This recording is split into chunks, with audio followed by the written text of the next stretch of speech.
नहीं, झूठ नहीं बोलना चाहिए, झूठ को बिल्कुल अवॉइड करना चाहिए अनलेस अनटिल के उसमें मामला फहमी शामिल हो। अच्छा, तो फिर बेगम के आगे बोल लेते देखिए ना, जान बचाने से ज़्यादा बड़ी मामला फहमी क्या होती है, तो इस वजह से थोड़ा थोड़ा जो है ना वो बचत हो जाए, शहीद हो जाता है वैसे आदमी। शहीद हो जाए। तो ये हदीस कितनी प्यारी है। अब देखें कि सच्चा और ईमानदार ताजिर जो होता है वह क़यामत के दिन अम्बिया, सिद्दीक़ों और शहीदों के साथ होगा।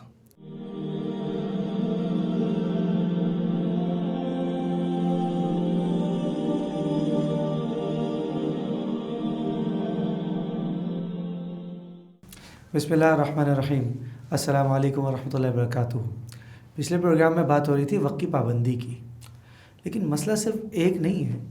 झूठ भी एक बड़ा ख़तरनाक बात है और बहुत सारे लोग काफ़ी झूठ बोलते हैं। ये आपका क्या ख्याल है, लोग झूठ बोलते हैं ना? यार आपकी बात सही है, वाकई झूठ लोग बोलते हैं और ये गलत है, इसको नहीं कब करना। बोलते हैं? ये मुझे समझ नहीं आ रहा, आप बात मुझसे करना चाह रहे हैं या जनरली बात करना चाह रहे हैं? नहीं, मैं जनरली पूछ रहा हूँ कि कभी कभी झूठ बोला जाता है। हाँ, कभी कभी लोग बोलते हैं, लेकिन अभी भी मुझे लग रहा है आप मेरे ऊपर ही बात करना चाह रहे हैं, मुझे ऐसा फील आ रही है वाली बात आपकी नहीं, मैं सुन। तो सिर्फ समझना चाह रहा हूँ कि कब कब बोले। नहीं, झूठ नहीं बोलना चाहिए, झूठ को बिल्कुल अवॉइड करना चाहिए अनलेस अनटिल के उसमें मामला फहमी शामिल हो। अच्छा, तो फिर बेगम के आगे बोल लेते देखिए ना, जान बचाने से ज़्यादा बड़ी मामला फहमी क्या होती है, तो इस वजह से थोड़ा थोड़ा जो है ना वो बचत हो जाए, शहीद हो जाता है वैसे आदमी। शहीद हो जाए। यार आपने मुझे कहाँ फंसा दिया है यार, आप कल भी उस दिन भी प्रोग्राम में आपने ये वाली बात कर दी थी, आज फिर आप मुझे लगता है अपना कैलकुलेशन करके आए कि छोटे भाई को जो है ना छोड़ना नहीं है। नहीं, मैं बड़ा भाई होता है, बड़ा भाई फादर फिगर होता है। हाँ, वो ख्याल रखता है, तरबियत भी करनी होती है तरबियत छोटे भी करनी, बच्चों की। तरबियत भी करनी। हमारे नर्म नाजुक भाई हैं, इधर उधर ना होने का ख्याल रखना होता है भाई। लेकिन आपकी बात सही है कि झूठ बोलना कभी कभी बोलना पड़ा, हाँ। और उसकी वजह ये थी कि वैसे मेरी पूरी कोशिश थी कि झूठ ना बोला जाए और अवॉइड किया जाए, लेकिन बाद अगर मामला फहमी ऐसी होती है कि अब करना पड़ जाता है। जैसे दो लोगों में, अक्सर मेरे दोस्तों में किसी की लड़ाई हो गई या आपस में मियाँ बीवी की लड़ाई हो गई, तो थोड़ा सा ना आपको बात करनी पड़ती है कि भाई एक के दिल में दूसरे के दिल में बाल है, कह रही इसने झूठ बोला, इसने फला मैंने तो किया। सुना इसे माफ़ी मांगना कहते हैं। खैर पाँव पकड़ने से तो बेहतर है ना। तो लेकिन ये है कि एक तरह मामले फहमी करना कि उसकी बात है, उसको बात को थोड़ा सा लाइट कर दिया कि भाई नहीं, तुम्हारे बारे में तो फला ये बात कह रहा था, नहीं तुम्हारे बारे में फला ये बात कह रहा था, तो उससे क्या होगा, उसका दिल थोड़ा अच्छा हो जाएगा और दो भाइयों के दरमियान, दो लोगों के दरमियान आपस में मोहब्बत हो जाएगी। तो इससे अच्छी बात क्या हो सकती है? नहीं, आप सही कह रहे हैं। देखिए, मियाँ बीवी में मोहब्बत, इवन मेरे साथ भी एक वाक़या हुआ है। मेरे बड़े अच्छे दोस्त आए मेरे पास, बस अनफॉर्चुनेटली उनको अपनी बेगम पसंद नहीं आई जी। वो एक होता है ना कि वाइब नहीं मिल रही है या जी। बस कोई वो नहीं बन रहा है। तो मैंने उनको कुछ अहादीस भी बताई, कुछ बातें भी बताई, सही। एंड समहाउ मैंने कहा कि आगे जाओ, जाके झूठ बोलो हाँ। एंड गो और अपनी बीवी का हक अदा करो जो तुम्हारी वो बीवी है। And somehow it went wonderfully. और वो आके मुझे कहने लगे यार कमाल ही हो गया, इवन वो मुझे अच्छी लगने लग गई। तो इट्स अ नेचुरल थिंग ना। मियाँ बीवी का रिश्ता ऐसा होता है कि जिसमें आपको बार बार एक ही शख्स से मोहब्बत हो जाती है। It's quite normal. और इससे ज़्यादा खूबसूरत, बहुत ही खूबसूरत रिश्ता है। हाँ, और वैसे भी ये बात सिर्फ एक मियाँ बीवी की तक नहीं है, हम लोग अमूमन बात कर रहे हैं ना, मतलब दो दोस्त हैं, दो भाई हैं, तो आपस में अच्छे ताल्लुक हैं। अच्छा, मुझसे कब कब झूठ बोला है? मैंने आपसे बहुत कम, है ना, ना होने के बराबर, आप ये समझ लें। मामला फहमी के तहत बोला है जब भी बोला है आपको। लेकिन आपको वो वाक़या मालूम है कि बड़े बुज़ुर्ग का जो था वाक़या, कि वो जब जंग आज़ादी की जब वो हो रही थी, तो उस वक्त जो है ना लड़ाई हुई थी, और उसमें एक 1857 के वक्त, बिल्कुल ऐसे ही है।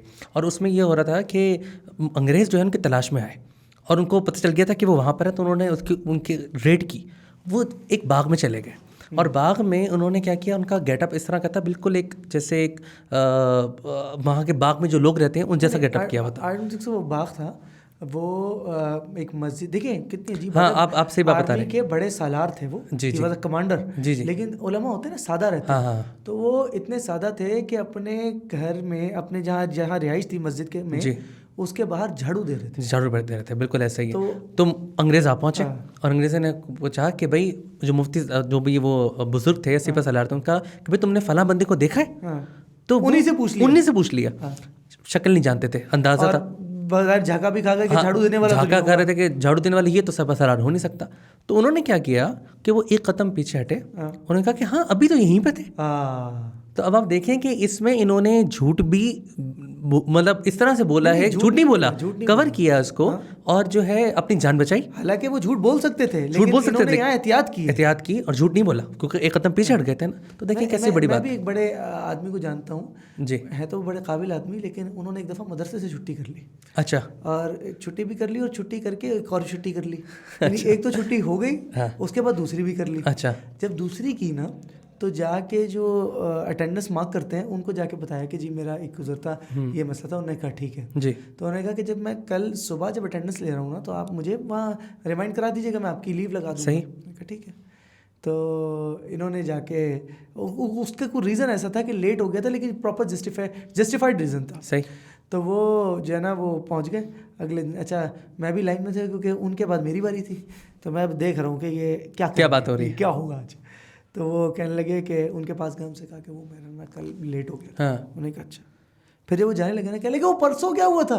वो कह रहा है कहा तो है लेट हो गया था। Sir dual leave. अच्छा, आपको ना कुछ हम बात कर रहे थे, बड़ी हम लोगों ने बात कर रहे थे कमिटमेंट्स की, टाइम ऑनर्स की। इसके ऊपर कुछ बड़ी प्यारी हदीसें हैं। आपको पता है मैं भी आपको तैयारी करके आता हूँ, आपके लिए ऐसा नहीं होता कि लाइट छोड़ो। हदीस की तैयारी करना अच्छी बात है, लेकिन वक्त पर तैयारी करना एक अलग बात है। बिल्कुल सही बात है। तो ये हदीस कितनी प्यारी है। आप देखें कि सच्चा और ईमानदार ताजिर जो होता है वह क़यामत के दिन अंबिया, सिद्दीक़ों और शहीदों के साथ होगा। क्या कमाल की। तो आप ये देखें कि सच्चाई और अमानत कितनी इम्पोर्टेंट चीज़ें। हमारे उस्ताद जामिया शरफिया के एक दफ़ा बता रहे थे जी, कहने लगे देखो वो जो एक बात होती है ना कि एक चीज़ होती है थियोरेटिकल, जी, जब वो प्रैक्टिस में आती है ना, जी, it becomes a different thing. बिल्कुल सही बात है। वो कहने लगे कि देखो हमें वो मुस्लिम की जो हदीस पढ़ा रहे थे, कहीं बुयुआत होती है ना हमारी फाइनेंशियल ट्रांजैक्शंस के जो इश्यूज होते हैं, वहाँ बात हो रही थी। वो कहने लगे कि सूफ़ी, वो अपने स्टूडेंट्स को ना सूफ़ी कह के बोलते जी, कि सूफ़ी ये ना ये यहाँ पे ऐसा लग रहा है, जब अपने साथ होती है ना तभी तकलीफ होती है। कहने लगे एक दफ़ा मेरे साथ ये हुआ हाँ, कि मेरी आबाई ज़मीन में इतनी सी जगह जिसमें से पानी की नहर भी नहीं खुद सकती, हाँ, वो जगह जा रही थी। तो उसके लिए मैं साथ वाले से लड़ पड़ा, उस छोटी सी जगह के लिए। बाद में मैंने रियलाइज़ किया यार क्या फजूल बात थी, इसके लिए मैं लड़ा। तो ये जो हदीस का लिंक बता रहे हैं ना कि आप गौर देखें, ताजिर ईमानदार, वो रीज़न ये है कि उसको एट टाइम यानी हीट ऑफ द मोमेंट में उसको ऐसे ऐसे दो नंबरी के तरीके मिल रहे होते हैं जी, कि उसको लगता है ये कर लो तो यूँ हो जाएगा, यूँ कर लो तो यूँ हो जाएगा। वो वहाँ अपने आप को कंट्रोल करता है जी, तो वो बेहतर करता है। और देखिए ताजिर कंट्रोल करता है तो पूरी इकोनॉमी कंट्रोल में रहती है। आपने बड़ी ज़बरदस्त बात की। और देखिए तुम्हारे दिन की खूबसूरती है, सिर्फ इबादत का मामला नहीं है इसका कि सच्चाई के साथ हो, फेयर ट्रीटमेंट हो। इसका इस बात से क्या ताल्लुक है कि आप नमाज पढ़ें या कुछ और करें, इसका कोई ताल्लुक नहीं है। लेकिन ट्रांसपेरेंसी आएगी इन द सोसाइटी ओवरऑल, क्योंकि हमारा दीन जो है वो कंप्राइज करता है 70% मामलात के मामले। बिल्कुल, मेरा ख्याल है हम इसके ऊपर जो है ना प्रोग्राम को ख़त्म करते हैं, और ये इस नीयत से के साथ कि सच्चाई के साथ काम करेंगे, अमानत के साथ काम करेंगे। अल्लाह ताला हम सबको इस पर अमल करने की तौफीक दे। आमीन।